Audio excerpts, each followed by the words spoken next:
Computer Science at Virginia Tech, and I'm going to talk to you today about a method we have developed for automatic reconstruction of signaling pathways.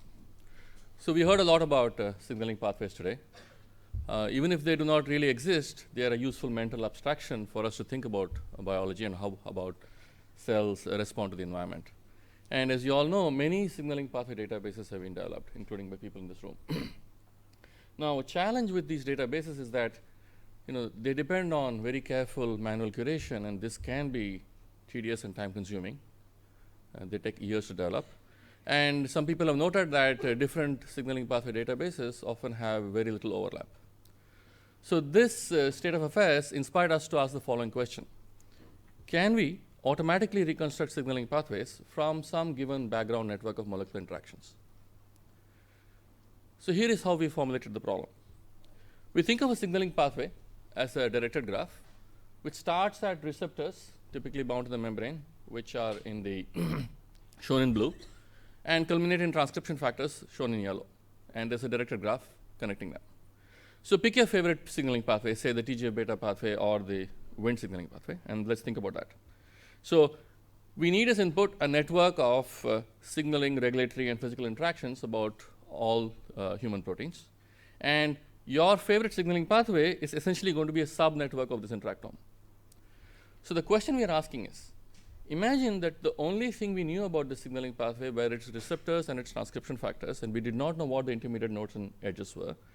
Can we use this knowledge along with the knowledge of the background interactome to reconstruct the known pathway? So the only information we have is the background interactome, the receptors in the pathway, and the transcription factors in the pathway.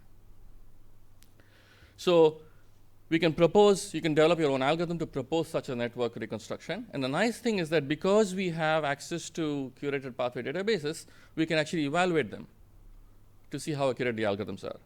So in this work, our contribution is this algorithm called PathLinker to reconstruct the proteins and interactions in a signaling pathway. And I think what might be the first systematic evaluation of PathLinker and other related ideas on human signaling pathways from the NetPath and KEGG databases. So any algorithm you have for reconstruction of a signaling pathway, you can evaluate it against the known background. So what I'm going to jump into right now is immediately show you the results of the evaluations. So this is a precision recall plot with precision on the y-axis and recall on the x-axis. A number of methods that have been developed in the community based on Steiner trees and network flow achieve very high precision but low recall.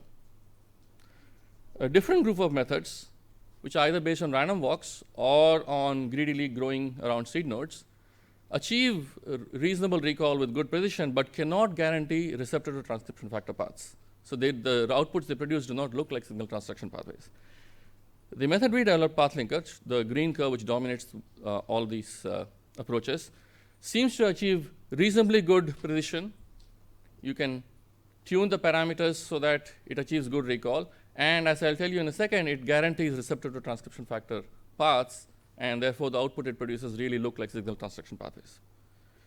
So the burning question is, what does PathLinker do? The idea is very simple but efficient. In fact, one of the speakers said that this idea is very old, and I will talk about that in a second. So we compute the k shortest paths, where k is a parameter, from any receptor in the signaling pathway to any transcription factor in the signaling pathway.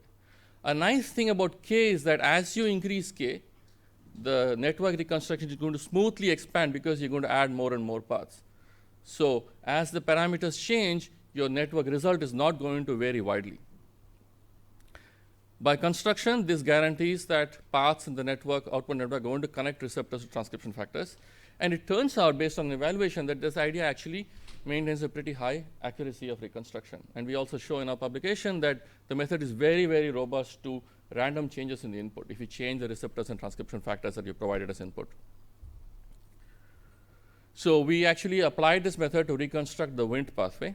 And what this method told us was that in path number 59, a new protein appeared which was not known previously to be a member of the Wnt pathway. This is the cystic fibrosis related protein, and we actually used siRNA and luciferase reporter assays to show that the path shown in blue here from a protein called RIC to CFTR to DAP2 is actually a novel amplifier in the Wnt signaling pathway. So not only does our method yield good results computationally, quantitatively, but the suggestions it provides, we can actually validate them experimentally. So we have in summary, we have developed this new algorithm called PathLinker that can automatically reconstruct signaling pathways.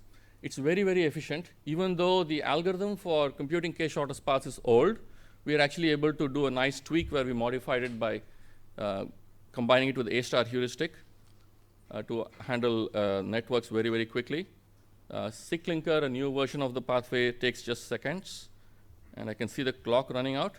So let me tell you that the code is available. We have a Cytoscape app, which has seen a fair number of downloads over the last year. And the networks that we compute are available on a network sharing platform we have built called GraphSpace.